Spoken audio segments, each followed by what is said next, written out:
Welcome to Live Pure, the podcast. I'm your hostess, Janelle Alexandra. Get comfy, settle in, as we discuss all things health and well-being. Be sure to like, share, and subscribe. Now, let's get to talking about living pure. Hi, I'm Janelle Hedberg with the Pure Phoenix podcast, and today we're here with my friend Karen Seltz. Karen, how are you today? I'm awesome, Janelle. Thanks for having me. Yeah, I'm excited. We're here in our PJs this morning. Being a little fun, what do the butterflies represent for you?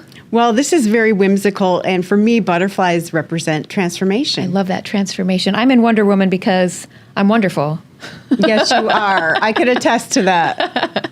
I like the idea that we can be a little bit fun, though, and we've got our PJs on. I don't know anybody else who would come out onto a podcast and wear some fun PJs. We're always fun. We are. Yeah, thank you. It's Love fun that. wherever you are. Yes, it is. Okay. Do you want to tell everybody a little bit about what you do? Sure.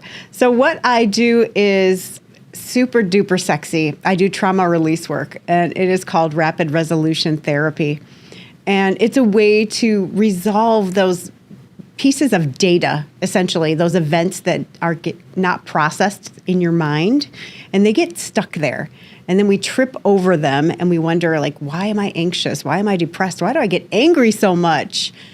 Because the purpose of an emotion is your mind wants you to take an action. It wants you to do something. But the problem with the subconscious mind is it wants you to take an action about something that happened sometime in the past because it always thinks in the present tense. So it is constantly trying to fix things. It wants you to take an action to prevent you from getting bullied when you were 5, but you can't. So it creates this loop, and we get stuck there. So what I do is I talk to the subconscious mind and the conscious mind at the same time, and I get those pieces of stuck data processed and put into long-term storage where you're not tripping over them. So you can have access to your energy, your creativity, your logic, your peace of mind. Yeah, I love how you keep bringing in the pieces because it was finding the missing piece that we did at my center that evening. And my favorite part was the one exercise that you gave everybody was to shoot an arrow and how far does that arrow go. And I remember the emotion and the thing that I wanted to get rid of that was no longer serving me. The emotion with that, the farther, every time we took a deep breath in and we let that arrow go, it just kept going further and further and further away. And it was like eventually going out into outer space, like past the asteroid belt. And then for like days afterwards, I was like, I don't even feel that anger or that sadness or any of that emotion that was tied with it. And it was really easy for me to stay focused in that moment after that. Yeah. Yeah, that's the thing. It's like once the subconscious mind gets that message, it's done. Yeah. And what I say to clients is your subconscious mind is going to get the good news that this event is over and there is nothing to do. And then it can just relax and digest your food and go into repair and maintenance of your body so you don't get sick. Yeah, because that's what a lot of this does is emotions, right? Like childhood trauma or maybe even something that takes place as an adult. We store that in the body emotionally and physically, and then eventually that leads to diseases. Absolutely.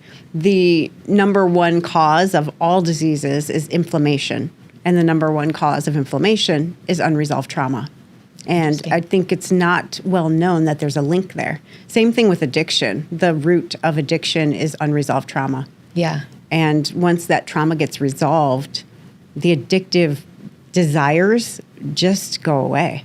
At least that's been my experience. I feel the same, yeah. The way that I work with my clients is more physical and hands-on, but just teaching them how to breathe through some of that and to understand the emotions that are coming with that. And again, retraining the body just physically how to breathe is amazing what that can do for the psyche and for the physical aspect of healing. Yeah, because that's one thing that shuts off when people are in a stress response is their ability to breathe slowly and calmly. And you know lots of breathing techniques, but anytime we exhale longer than our inhale, our subconscious mind gets the message that, oh, it must be okay. Everything must be okay because I can actually take time to exhale. Yeah. Interesting. Mm-hmm. Yeah. So what are the fun things? I know we met at the park once and we did a really cool meditation out there. That was really neat. And you and I met each other at our friend's place where they were doing some Dr. Joe Dispenza meditations. And I think you're a really big Joe Dispenza fan, aren't you? Yes, I've been to 4 of his retreats. That's amazing. And I actually started the local group here. I thought it would be really great to have a community to meditate with. And now there are 300 people in this group. Wow, that's fantastic. Yeah. And not all of them have been to retreats, but they're interested in the work. So I love walking meditations. I usually schedule those. And then our friends schedule the indoor meditations. But what I've noticed when we get together as a community and share the same intention and share the same space, the frequency is off the charts. And like what happens in there is very mystical. It's very different than just meditating by ourselves at home. It totally is. Yeah. It's a lot easier to like go deep quickly. Yeah, yeah. It's like going to a concert or to a yoga class, any of those things, you're picking up the energy of other people. And when we all have the same collective vibration, it's amazing how much higher we can go. Yeah. Yeah. I love that. And a lot of times I think, like I work from home, for example, and sometimes I get stuck in, I don't know, like a lower frequency vibration. Like the dishes vibration. Yes, or yeah, the undone chores. And I'm like, ugh. And I call it like forgetting the truth. Yeah. And I start identifying with the environment or with what I call illusion. Like you might say, those dishes in your sink are not an illusion, but it's not the truth of who I am. It's just a reflection of something, right? So I love these reminders, and being around people that are like-minded remind me of what's really important, Yeah, I like that. the universal truths. And you do your groups once a week? We do them whenever. So the group is set up with the concept of emergence that Dr. Joe Dispenza talks about, which is everybody leads. So if you see a school of fish and you see them all moving together simultaneously, it looks like there might be a leader, but it's a bottom-up phenomenon. They are all leading. Same with a flock of birds. They're all leading. So my intention in setting up this group was everybody is a leader, and everybody gets to create what they want. So if somebody lives in Mesa, they can create a meditation in Is this Mesa. the one that you invited me to just recently on the group chat? Is that the same location? I don't know, but it's anybody can schedule a meditation. Cool. I'm going to jump on there and do that. Do it. Yeah. I'll be there. We need to have more at the Most center, I likely. think. Oh, that would be great. Yeah. Oh, that's right. You have a space. Yeah. Yeah, I like the idea of having mostly breathwork facilitators, because then I think for my business personally, the lymphatic aspect of it, breathing alone just stimulates the lymphatic system. So Right. physically that's healing us. Yes. But then being connected to our breath again puts us in the moment, and that's helping us to heal our trauma in the moment and learning to, oh, I'm safe, I'm okay, and I'm breathing, and makes us feel better, I think, just in general. So I like using breath specifically, but what you came with, your specific meditation that evening, was also extremely powerful. So I'd love to be able to do more of those kinds of things. Yeah. It's really interesting. I have a history of collecting certifications because I never felt like I was enough. And I was like, well, maybe if I get this, I'll then be enough. And then I'll have some authority and people will listen to me. And it was never enough, ever, until I decided it was enough. Right. But one of my certifications is phenomenal. It's called Brain Gym. And it's movements that rewire the brain for new habits and behaviors, very much based in Chinese medicine as well. It uses the acupuncture points and the meridians. But there are 7 realms that we work in, and one is breathing. And the breathing realm, if someone is off balance there, it creates powerlessness. Ooh. And think about it. And it's a reflex that gets set. Yeah. So a lot of times children, if they're doing something sneaky, like they're taking a cookie from the cookie jar, they'll hold their breath so that they can avoid detection. Like, well, if I hold my breath, nobody will see me. Like, Oh, yeah. and that gets set as a reflex. And then every time they get stressed out, they'll hold their breath. And if you ask somebody who's holding their breath how they feel, very often they'll say powerless. That's a really good word to use, powerless. Yeah, because it's associated with personal power. So if someone's feeling powerless, all they really need to do is notice, check, am I breathing? And then take a slow, deep breath. Like, oh, use that diaphragm, like breathe Yeah, the slow diaphragm and versus low. breathing from our chest and our, Yes. yeah. And it's amazing how quickly it can be restored. Yeah, just within a few deep breaths. Yep. Just doing a few from the abdominals. And one thing that again, being in the fitness industry, is that we are always taught to suck it in, right? Suck it up and suck it in. And so nobody ever thinks to breathe from here, because we're always holding this in, and we breathe from here. And this is the stress response. This is where we're breathing when we're running. And so runners can have more space here because they've got bigger lungs, bigger, cardiovascular capacity.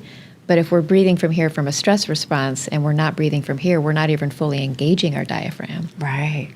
It's really interesting you say that, because I study things like body language and all kinds of things. And the way that people are perceived when you meet them, if someone's a high chest breather, they are perceived as somebody anxious who doesn't trust themselves. Who doesn't trust themselves or trust other people? Maybe a combination?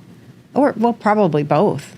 But somebody that doesn't produce these vibes of, oh, I'm comfortable and I trust this person. If you see somebody who's like breathing up here and it's unconscious, we don't even know we're detecting these things.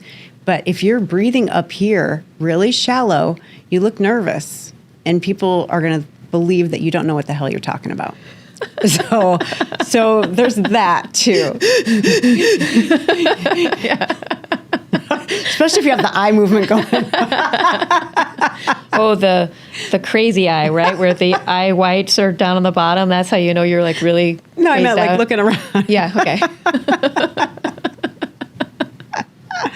So there's more reasons, especially if you're in an interview or on a date. Yeah. Or in a podcast. Yeah. Breathe slow and low. Slow and low. And just remember, how low can you go? Ooh, I like that. Slow and low. Yeah, hang it low. Low hanging fruit. There we go. All right, there it goes for the day. Okay. All right. So what would you suggest then if you were working with someone as far as the movement part of that goes? What does that look like? The movement of the breath? Or you mentioned something about some of your exercises including movement. Or did I miss? Oh, yeah. That's brain gym. Yeah. So brain gym, we do balances. So we set a goal. And the goal gets to be in the present tense. It gets to be positive, meaning it contains no negative words. Because the subconscious mind only thinks in the present tense. And it doesn't read any negative words. So I was telling one of my clients this yesterday. I said, if I'm trying to trick your conscious mind into getting out of the way, I will use words like try. You don't have to try to relax. Because the subconscious mind doesn't hear try, it doesn't hear don't. It heard you relax. So the conscious mind is like, well, she's not telling me what to do. I don't need to resist. But the subconscious mind heard you relax. So it's kind of tricky. But that wasn't what you asked. You asked about movement. No, but that in and of itself helps somebody maybe feel the confidence to just get out of their chair and do something. Right. Yeah, so brain gym has very specific movements that are responsible for different things. And would that depend on what somebody would come in to see you for? Or what your goals were Yes, for the client? and their subconscious mind chooses which movements. Like they won't know, but I'll give them a menu. Okay, which one of those? They'll have no idea. Like a calf pump. Like what the hell does that mean? Like, or the owl. They're like, who came up with that name? Get it? Who? You're fun. But they'll just choose. Like their subconscious mind knows which movement will benefit them, so they choose it. But it's in the context of that goal or intention. Because if you don't have a goal or an intention, you can do all kinds of things and they will benefit you.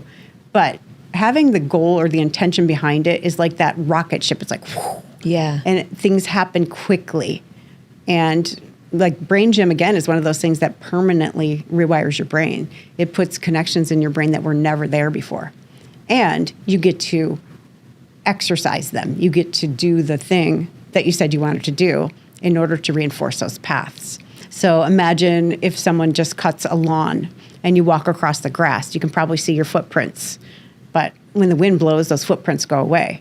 That's like those connections. If you don't use them, they will prune apart. Use it or lose it. That's what Dr. Joe talks about too. So you have to walk across that grass up and back and form a groove. And then that gets into your procedural memory, which is essentially you do it on autopilot without thinking. Now, when you first started listening to Joe, this is just my experience. When I heard him for the first time, I laughed a lot because I wasn't used to the style of talk, right? He slows things very down or slows things down. And I think there's a method to that, right? He's done a lot of studies that prove that elongating certain words or the way that he speaks is a way that, again, is speaking to the subconscious. Like even when you said a statement earlier of like, don't try and relax, but the way that you came across and said that, your tone changed it drastically. And so I think he's kind of the same way, but please tell me that I'm not the only person who hears him for the first time and is like, what is this guy saying? Yeah, it's pretty interesting. Yeah, for sure. Yeah. But he has studied clinical hypnosis, and one of his stories is one of his professors in college knocked on his door on a Friday night, and his room was all black, and he and his roommate were about to meditate or hypnotize each other. And the professor he was a young guy, but he had like a 6-pack of beer, and he thought he was going to a party, and he went to the wrong room. Oh, no. And then he's looking, and he's like, what the heck? Like, are you a college student? And he's like, we loved it. We hypnotized each other to remember things so we didn't have to study all the time. Like, that's really cool. Yeah. That's cool. Yeah. We listened to him more often when I was down in Cancun doing my ibogaine journey. We had these daily meditation circles, and we listened to him afterwards every single time.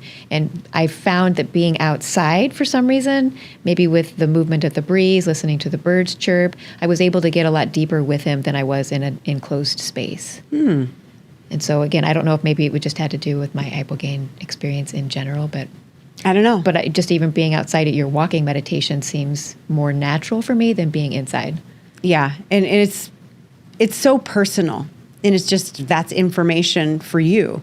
And right now, that's how you receive best, so you get to listen to it. Other people might have different modes of receiving. Yeah, and they're all equally valid. Yeah. It's just a matter of listening and not forcing yourself into a box that isn't for you. Forcing ourselves. We do that a lot. Do we? I think a lot of people still do. Right? Maybe you and I did, but we don't anymore. But I feel that's why we have clients that we're helping, is we're still helping people come out of those boxes. Yeah, for sure. Yeah. I'm playing with you. I know. I love you. I love you. And that's a funny thing. Like, of course, I do trauma release work, and I make it fun. And people are like, what? Because I believe the traditional method of doing therapy and having modern medicine type styles. Yeah, having people go deep into the emotion, like you have to feel it fully. It's like, you've done that.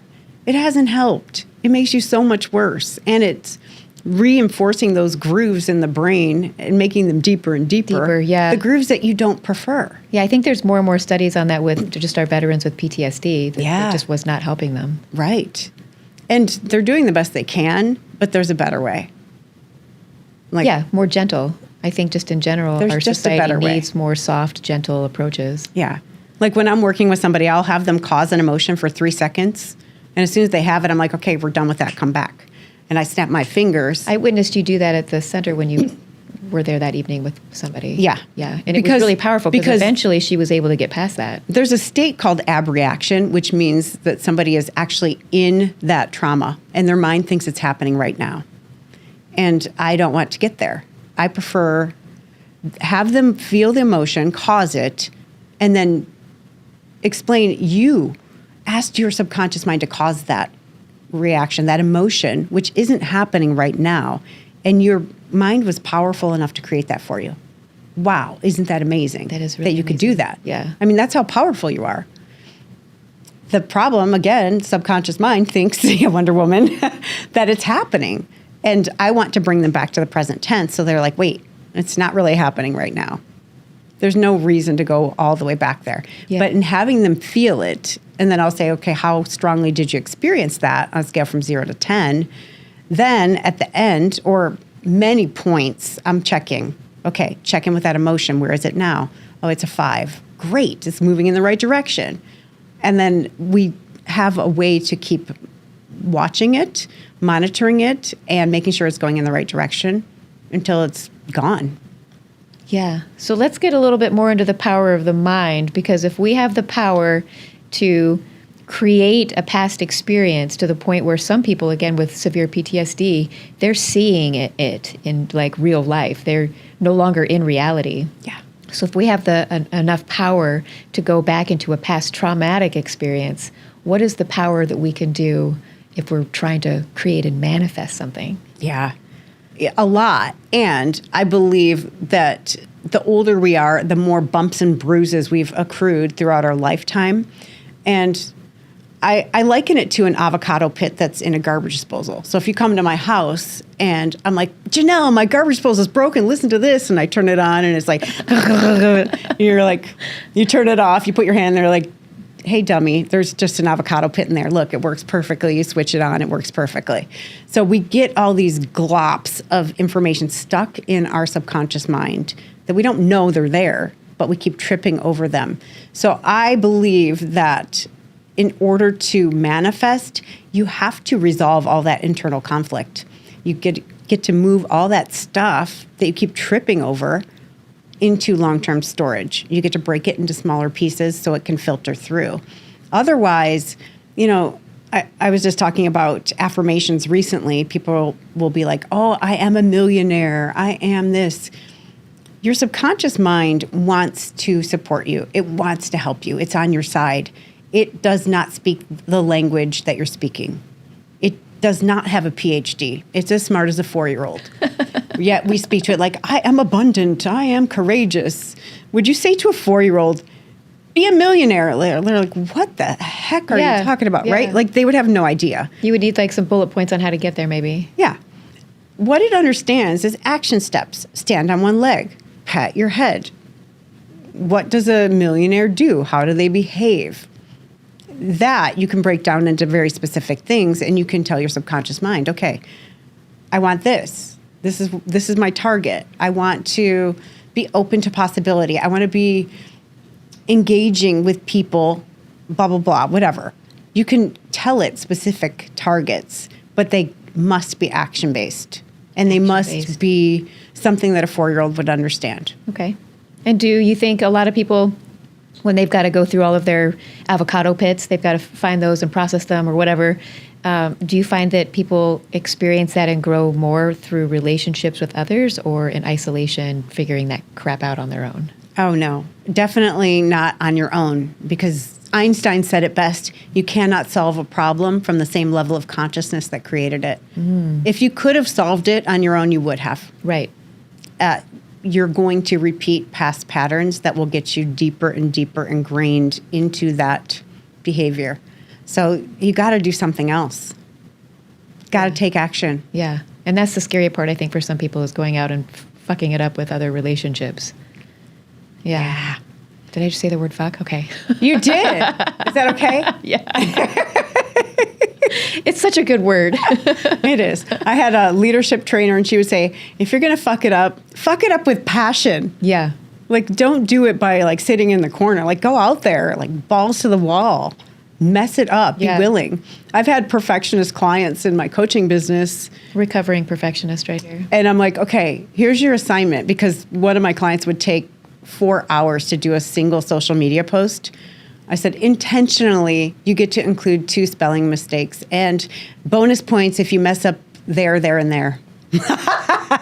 Because perfectionists are super anal about that. Yeah. So she did it, and it was super liberating for her. It was scary as hell. Yeah. I found the best way for me to just put myself out there, and I'm not even perfect at it yet, but instead of recording something and then looking through it or whatever, I go straight to the live video now, and then it's just out there. Yes. There isn't any correcting it or whatever. And then that's just me. And I've realized I'm silly, I'm messy, and I'm goofy, and hence the PJs. And I realized that I'm going to find my other weird group, and we're all going to be in PJs together eventually. So that's brilliant. That's what I teach people, too, is just go live. That way there's no second guessing. Yeah. And you're going to learn. You're going to get more comfortable. Yeah. And yours come across so authentic. I've seen them. You're just you. You're not trying to be someone else. Like, you don't care. You're like in your car, you're wherever. Yeah. Well, I do have a thing, and maybe this is still part of my perfectionist, is when I watch other people's videos and they're always in their car. It's like every video is in their car, or every video is like on the toilet, whatever it may be. Is there really someone like that? Yes. What are you watching? I could talk poop all day. Okay. So that's kind of a pet peeve of mine. So I like the idea of being able to mix it up a little bit. But it allows me that if a thought comes into my head and I want to share that, or I want to at least get it down, just put it right out on a live video. Yeah. And then people can either interact or they don't. Right. Yeah, I love that. I've done them right after hot yoga sometimes. I don't know how those do, but oh well, it's part of who I am. Yeah. Hot and sweaty. I do like you hot and sweaty. Thank you. You're welcome.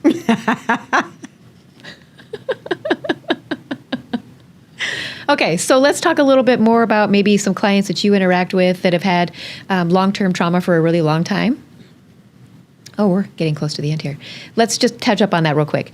I work with a lot of clients who have had like physical, emotional trauma from very, very long time. It's caused severe diseases like autoimmune deficiencies, things like that. So we're going in and we're physically working with people through the lymphatic system. Do you find some of the people that you work with also have some form of illness that they're like at their last strand? They're like, I don't know what else to do. I've gone to a million doctors. I need help. Do you find that as well? Not yet. The people that are coming to me are usually coming with things like anxiety or procrastination, some for addiction, different things, and a lot of fears, a lot of fear of being seen, a lot of fear of judgment, things like that.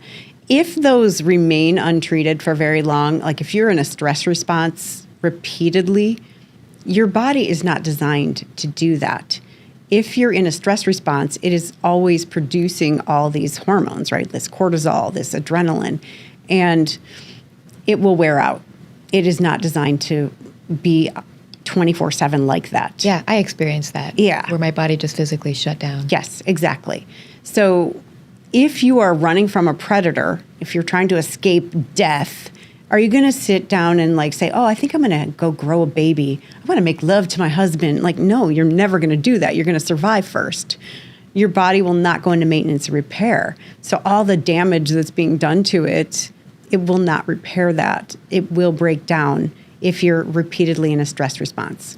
So what I do will definitely help resolve that and get your nervous system back to being calm and switching on when it's useful, which in human beings is almost never. It is almost never useful for us to be afraid or angry. No. Like biologically, it doesn't ensure our survival. When that happens, we get dumb. Our brains get dumb. Our jaws get strong. So if we want to bite someone, it's really super useful. If we want to run away from someone, it's very useful. But how often does that really apply? Yeah. You know, your boss calls you into a meeting, you're afraid. Are you going to run? Or your coworker makes you mad, are you going to bite him? Like, No. Probably not. No. It's not useful, and you don't have access to your logical mind or your Well, creativity. And then, again, the energy that we put out into the universe and to our surrounding area, if we're constantly fearful of something, then we're only attracting more fear or more scenarios that are reinforcing our fear. So then we're trying to get ourselves back to at least a state of love and compassion so that we can keep attracting love and compassion, putting that back out into the world. Yeah, and here's the thing: it's like people will beat themselves up because they are still afraid or they're still angry, but you can't help it. Like once it's in your brain, you must resolve that stuff. You must get it processed in order for anything else to happen, and it shouldn't be any other way. If it could be, it would be. Interesting. Like in the past. I mean, like there's nothing you can do about the past, right? Like you can't go back and not get hurt, or you can't go back and not yell at somebody. Or, No, we can just learn and then do something different again in the future. I don't know. I mean, you would think so. I'd like to say yes, but 95 to 98% of all of our emotions and behaviors and beliefs come from the subconscious mind, which means it's programmed in there. And unless you do something to interrupt that program, to change it, you are very likely to take your past and just put it over top of your present and put it over top of your future, because unless you do something, you will recreate it. So everybody needs to have at least 3 sessions with you. Definitely. Yeah. Sometimes just one, actually. Well, I had just one with you so far. Yeah. On top of the session that we did at my center within the group. And the one session alone was just enough for me to kind of take a step back and be like, okay, reevaluate. These are my bullet points for me to focus on now. And I think that if we were to do more like on a weekly basis, that would be extremely powerful. Yeah. Yeah. Yeah. It depends how much is in there, how much stuff. Oh, there's a lot of stuff. There's always a lot of stuff. I mean, some people like 1 to 3, And then what's really cool about this particular modality is the subconscious mind groups things together. Like this is like these other things. And then it just says, oh, well, we don't need those. And then it just puts them into storage. And then it learns how to clear trauma on its own. That's so you what don't we have want. to, you don't have to go back every time there's a new situation. You don't have to clear every single issue. The brain is smart and it's like, oh, this is like that thing. And it just clears it. Oh, cool. Like what are those little Swiffer sweepers, those automatic guys? Oh, yeah, the Roomba? Yeah, the Roomba. It's like a Roomba. Yes. I like that, a Roomba in our brain. I love that. Yeah. I'm going to borrow that. Okay. Thank you. It has been so we amazing gonna shake having you hands? here. Yeah, no, well, I mean, I want to hug you too. So, but it's been awesome having you here. I love listening to your brain work and, all of you're just super inspirational. I'm so glad you were able to come in today. Thank you so much for having me. This has been so much fun. I know. Thank you. PJ Party. Woo, woo. Thanks for tuning in today. I hope you learned something new about health and well-being. Remember, your current position is not your final destination. Be sure to like, share, and subscribe to our channel. Definitely reach out with questions so we can discuss it in a future episode. Until next time, live pure.